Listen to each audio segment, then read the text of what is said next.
गुलजार शाह जो नज़म इंसाफ पढ़ंदुसि त अहद तबूक ख़ैबर जमल तोरजन, अहद तबूक ख़ैबर जमल तोरजन, दर्द जागियो पंहिंजा अमल तोरजन।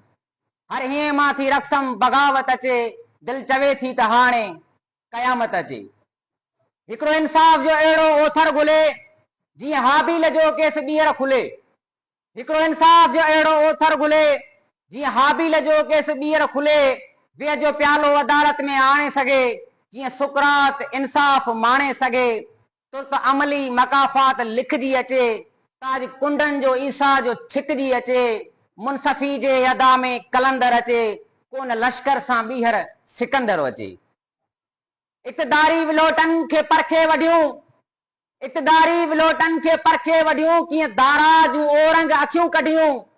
दर्द मुजरिम खां सॻिजो भराए ॾिए, शम्स तबरेज़ जी खल वराए ॾिए। ख़ुदि सरी जी अमानत खे अॻिते करे, वक़्त ऐं हालतुनि जा बदल तोरजन। अहद तबूक ख़ैबर जमल तोरजन। नस्ल जे पीड़ जा मज़हबी रंग जा, घिंड जिन जिन हथनि सां वॻा जंग जा। पोइ तारीख़ जो ओरजण तोड़जे, जंहिं बि तोड़ियो उहो तोड़जण तोड़जे।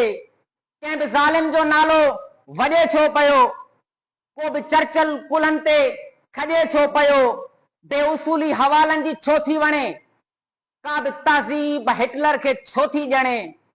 एटमी ताक़तुनि जो हजम तोड़जे, आलमी जंग जो हर हुकुम तोड़जे। केरु आहे जो नफ़रत जो नक़्तो रखे, केरु आहे जो नफ़रत जो नक़्तो रखे ऐं हिरोशिमा ते हमले जो हक़ थो रखे। इज्तिमाई क़बर ते रखी साइमी, खोपड़ियुनि जा अॾायल महल तोड़जन। दर्द जागियो आहे पंहिंजा अमल तोड़जन। कंहिंजे नीयत जो काॾे वञे पेर थो, कंहिंजे नीयत जो काॾे वञे पेर थो। हिकिड़ी शइ खां वठे कम ॿियो केर थो। कसवटीअ में थियनि कम सभई वाइखा, ॾेर सभु वाइखा, ॾम सभई वाइखा। जे नदामत जो नाणे खां कम था वठनि, जे नदामत जो नाणे खां कम था वठनि। जिस्म पीड़ण जो घाणे खां कम था वठनि, कीअं सोणीअ जे लुणण खे वाखाणजे। छो न चक जे मथां साइमी आणजे। रोज़ ॿीजल जे साज़िश में सिर लोहिजे, रोज़ ॿीजल जे साज़िश में सिर लोहिजे। छो न सोरठ जे वर जो क़त्ल धोइजे। जैसी एहसास धनवान धारण सिखे, जैसी इंसान माणे सां मारण सिखे। सम्झ पंहिंजी जो पासो वराए ईअं, जीअं जिद्दत जे हेठां क़दामत अचे। हर हें मां थी रक़्सम बग़ावत अचे।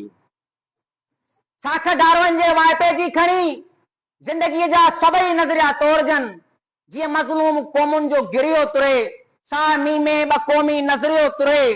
थोरो अॻिते विरहाङनि जा फट तोड़जन, तोड़ अहिड़ी जो तोरण जा वट तोड़जन। जाग्राफी जा लीका कढियल मापजन, खोड़ मुल्कनि जा उज़वा वढियल मापजन। कीअं सोचनि जा इल्मी खज़ाना सड़िया, हिकिड़ी तीली सां छो कुतुब खाना सड़िया। सभु हकीमनि जा नुस्ख़ा ऐं ड्रभ परखजन, अॼु मुहाजिर ऐं अंसार सभु परखजन। सारा कानून आइन पुड़ में विझी, हर लिखे अणलिखे जी वज़ाहत अचे। दिल चवे थी त हाणे क़यामत अचे, दिल चवे थी त हाणे क़यामत अचे।